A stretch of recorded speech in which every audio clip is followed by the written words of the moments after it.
नमस्कार जी सब दोस्तों को, मैं कुणाल गुप्ता एक बार फिर से आप सबको वेलकम बैक करता हूं। तो आज की जो वीडियो है वो फिर से कबूतरों को लेकर होने वाली है, लेकिन थोड़ी सी जो है उस वीडियो में चेंज है। आज मद्रासी कबूतरों के बारे में हम बात करेंगे और हमारे उस्ताद जी सामने बैठे, उस्ताद नीटा जी, जिन्होंने इस साल जो है रिकॉर्ड ब्रेकिंग जो है एक रिकॉर्ड सेट कर दिया हुआ है। एक अलग ही लेवल पे कबूतरबाजी को लेके गए हैं और अपने इन्होंने उस्तादी दिखाई भी है कबूतर उड़ा के। तो इस टाइप पे जो है मैं दिल्ली की एक छत पे बैठा हूँ जहाँ पे हमारे उस्ताद जी सामने बैठे हैं। तो नमस्कार जी।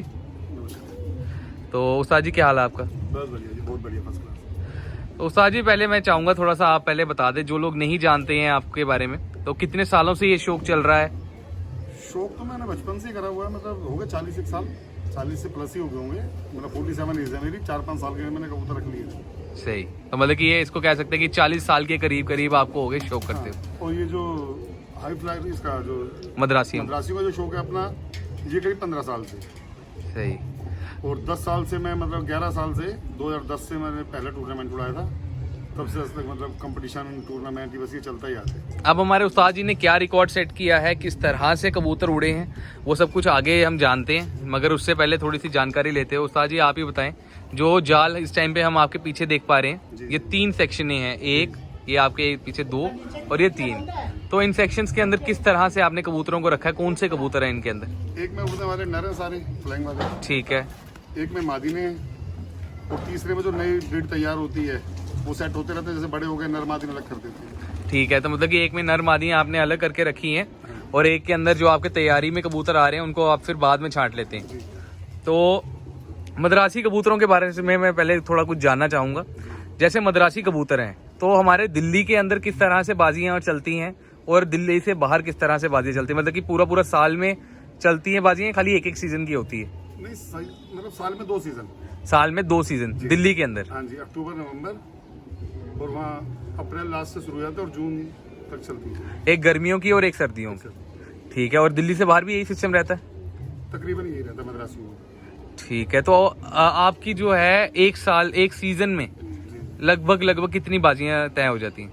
वैसे तो सीजन के जितने संडे होते हैं, हर संडे को हमारे दिल्ली में टूर्नामेंट होते हैं। ठीक है। प्लस इसके अलावा मैं जो पर्सनल बाजियां लगा लेता हूँ, तो सीजन की 5-7-10 बाजियां हो जाती हैं। ये जो पिछला सीजन का, इस सीजन में 16 बाजियां थी। एक सीजन में 16 बाजियां थी और अभी आने वाली सर्दियों के सीजन की दोबारा से तैयारी चल रही है? हाँ, उसमें भी 5-7 बाजियां 10 बाजियां तय हो चुकी हैं। अभी तक हो चुकी है और आगे बढ़ सकती हैं? जी। ठीक है, तो ये उस्ताद जी बता रहे थे कि ये दिल्ली में भी शौक करते हैं बाजियों का और दिल्ली से बाहर के शहरों से भी इनके साथ शौक होता है। तो अभी तक किस शहर से आपकी जो है बाजी तय हो चुकी है, या फिर आज तक किस के साथ उड़ चुकी है? मेरी यूपी से उड़ी है, यूपी में खुर्जा, बुलंदशहर, मेरठ, इन शहरों से।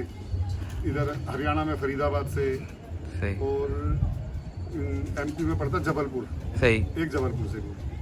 तो मतलब कि इतनी दूर से भी आपने जो है बाजियों का स्वागत किया है और उनके साथ भी शौक करने के लिए आप हमेशा रेडी रहे हैं। और ये नहीं है कि बाजियों की बात करें तो सिर्फ बाजियां उड़ाई हैं, बाजियों में बहुत ही एक अच्छा रिजल्ट भी रहा है उस्ताद जी का, और अच्छा खासा टाइम, एक अच्छा नाम, और इन्होंने अपनी उस्तादी हर वक्त जो है यहाँ पे बताई है लोगों को। तो उस्ताद जी थोड़ा सा आप बताएं कि जैसे मद्रासी कबूतर होते हैं, मद्रासी कबूतरों में किस सिस्टम से जो है कबूतरबाजी होती है, किस तरह से बाजियां लगती हैं? घंटों की बाजी है, लास्ट कबूतर वाला चक्कर नहीं होता। घंटों की बाजी है, इकट्ठे कम से कम जैसे 51 कबूतर की, 101 कबूतरों की, 201 कबूतरों की उड़ाई है मैंने बाजी। आपने अभी तक जो है 201 कबूतरों की भी बाजी उड़ाई है? 201 की उड़ाई। सही। तो मतलब कि इसके अंदर क्या मतलब मद्रासियों के साथ ही हम बाजी लगा सकते हैं या फिर किस तरह से शौक होता है? नहीं, मलवइयों के साथ भी लगा लेते हैं। अच्छा, मलवई आए फिलहाल उनके सामने कहीं भी नहीं, आसपास भी नहीं आते। सही। मतलब कि एक जो कैटेगरी में कबूतर आ रहे हैं उनके साथ आप बाजी सेट कर सकते हैं। हाँ जी। और मद्रासियों की जो बाजी होती है उसके अंदर आप मद्रासी भी उड़ा सकते हैं और मलवई भी उड़ा सकते हैं। सही। तो ये इस टाइम पे जो है ये इनके कबूतर हैं। तो उस्ताद जी इनके अंदर अभी लगभग कितने कबूतर वो हैं जो कि आपने बाजियों में उड़ा लिए हैं, जो इस सीजन की बाजियों में उड़े थे? 101 कबूतर उड़ाए थे। 101 उड़ाए थे, और ये पीछे 11 अप्रैल को उड़ाए थे। और ये जो पीछे जाल में जो कबूतर हैं ये सारे वही कबूतर हैं? वही कबूतर। ठीक है, अब ये जो है सर्दी के सीजन के लिए तैयार होंगे। ठीक है, पर पुटाई करिए, आज ही निकाले इनके पर। तो जी अब मुद्दे की बात पे आते हैं। जिस चीज़ के कारण यहाँ दिल्ली आना हुआ और जिस कारण से मेरा बड़ा मतलब कि एक मन था कि मैं नीटा जी से, उस्ताद जी से मिलूं, तो वो बाजी थी इनकी जून में। तो उस्ताद जी थोड़ा आप बताएं वो किस तारीख को थी बाजी? 20 जून को थी बाजी। 20 जून 2021 की बाजी थी और कितने कबूतरों की बाजी थी वो? 51 कबूतरों की। 51 कबूतरों की बाजी थी वो। तो वो एक बाजी है जिसके कारण जो है नीटा उस्ताद जी जो है वो अलग से ही पॉइंट आउट हुए। एक अलग ही रिकॉर्ड इन्होंने सेट किया कबूतरबाजी के अंदर, वही मद्रासियों के अंदर। तो थोड़ा सा आप उस बाजी के बारे में बताइए, किस तरह से थी वो बाजी और कितने घंटे थे, कैसा रहा? उस बाजी में 2 कबूतर तो ना सुबह उड़ते ही बैठ गए कुछ देर में।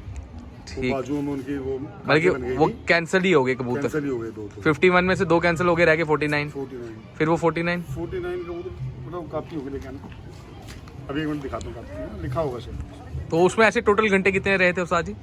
600 प्लस ही थे। 600 प्लस घंटे, और वही 49 कबूतरों में। तो एवरेज उसकी लगभग कितनी आएगी? 12.5 घंटे प्लस है। 12.5 घंटे प्लस एक कबूतर की एवरेज आ रही थी, वो भी 49 कबूतरों में। ये था देखो, इसमें एक कबूतर बैठा था 2:37 पे, फर्स्ट कबूतर।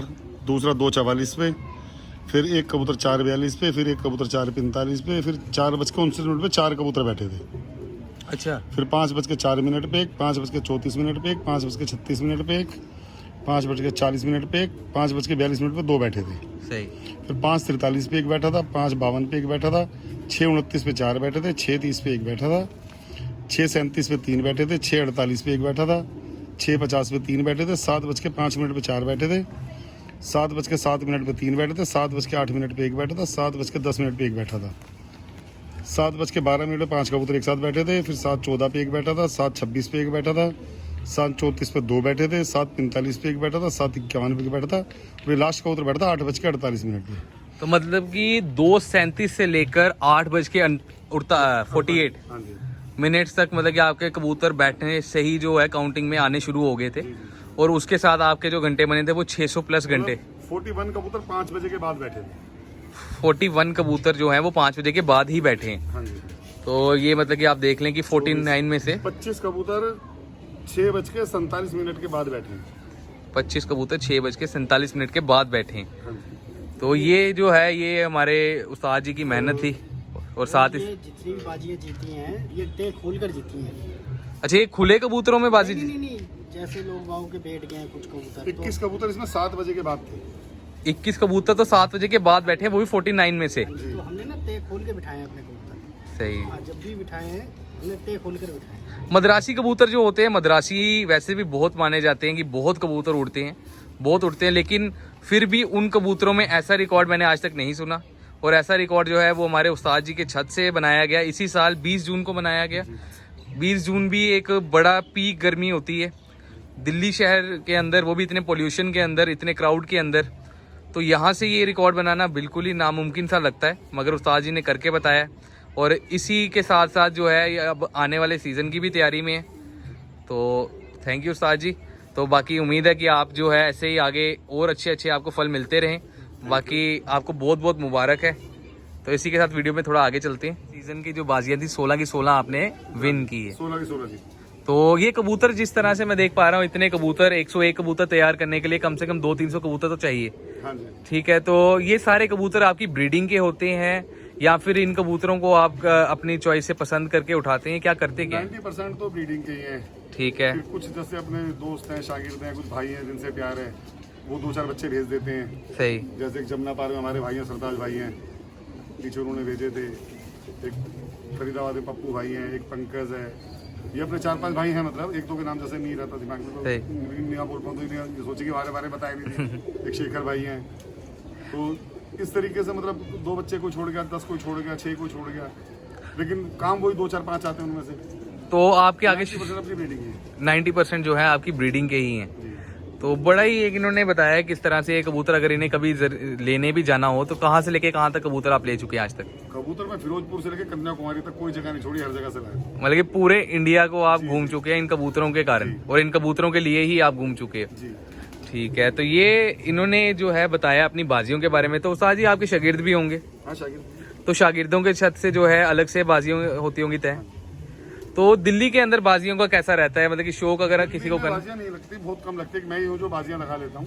ठीक है। इस सीजन 2-4 आदमियों ने लगा लिए हैं, वैसे बाकी दिल्ली में टूर्नामेंट ही होती है। तो कितना मुश्किल है एक अपना शौक करने के लिए दिल्ली में किसी को ढूंढ पाना, या कहीं पर भी अगर आप शौक करना चाहते हैं बाजी में, तो कितना मुश्किल रहता है एक सामने वाला ढूंढना जो शौक करना? 10-5 भाई हैं जो अटैच हैं, सही हो जाता है शौक। सही। तो ये इनका छत है और इसके अलावा इन्होंने कुछ ब्रीडिंग पेयर जो है वो नीचे भी रखे हैं और साथ ही साथ कुछ फॉस्टर्स पेयर भी हैं इनके, जिनके नीचे ये अंडे फेरते रहते हैं। तो थोड़ा सा मैं चाहूँगा आप थोड़ा सा बता दें, बड़े सारे लोग जो हैं वो कबूतरबाजी कर भी रहे हैं और बड़े सारे लोग इस चीज़ में आना भी चाहते हैं, मगर सभी जानते हैं कबूतरबाजी जो है वो बदनाम हो ही जाती है कहीं ना कहीं। तो उस चीज़ के लिए थोड़ा सा आप अपने बात बता दें और थोड़ा अपनी बाजियाँ जिसने खेलनी है, जो खेलते हैं, अगर अच्छे लोगों से अगर बाजियां खेल रहे हो तो बढ़िया शौक है। अगर घटिया लोगों से खेलोगे तो भी बदनामी वाला काम आएगा। तो अपना ऐसा आज तक नहीं हुई किसी के साथ, ऐसा कोई आदमी नहीं मिला जिससे भी शौक हुआ, बढ़िया प्यार से शौक हुआ है। तो मतलब कि आप ये चीज़ कहना चाह रहे हो, ये जो है प्यार मोहब्बत का शौक है। बिल्कुल। और सामने वाला जो है वो भी इसी तरह से आपके साथ खेले, शौक करवाए कबूतरबाजी में। जी जी। तो कबूतर खुद ब खुद ही कुछ ना कुछ सिखाई देंगे। सही।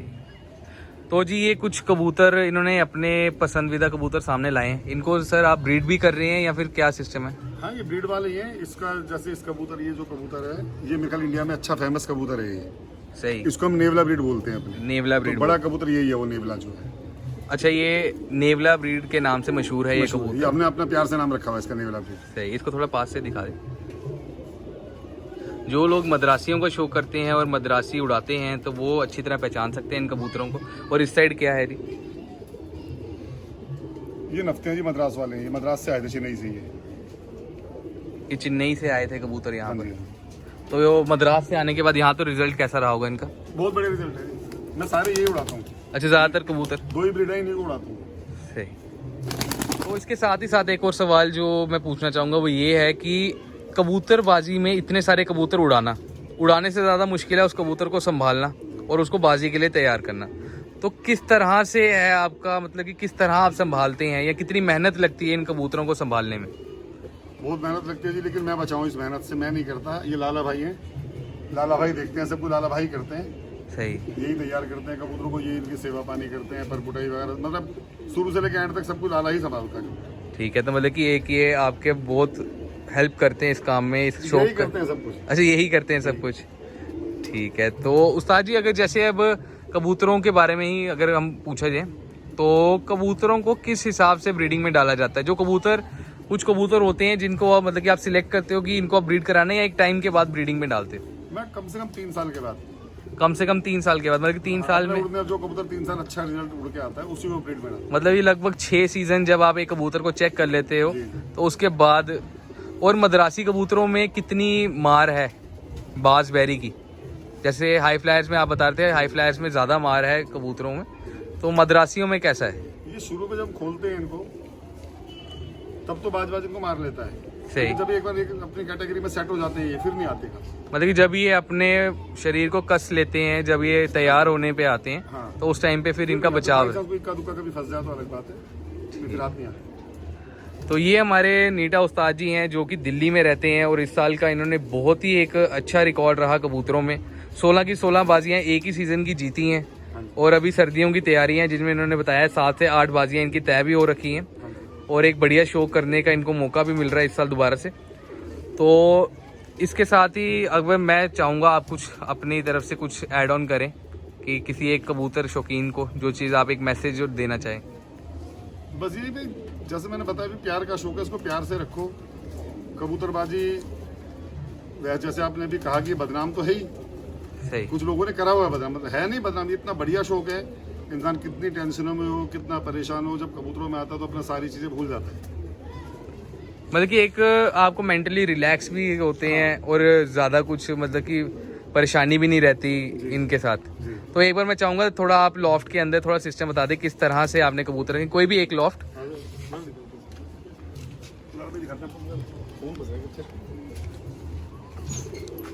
ये जी इनका ये लॉफ्ट है, ये इसके अंदर सारे नर है। दाने की ट्रे पड़ी है इससे।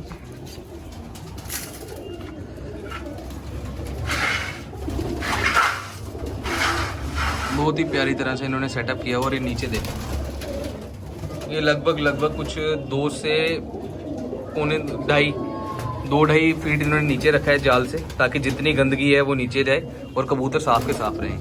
कबूतर आपको दिखा देते हैं।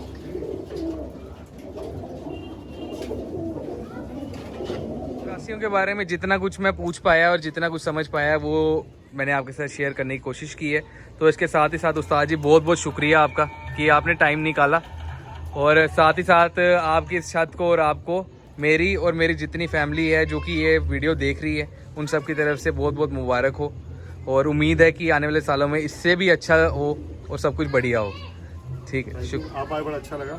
शुक्रिया जी। आगे जब भी दिल्ली आना हो तो आना इस तरफ। जी जी ज़रूर।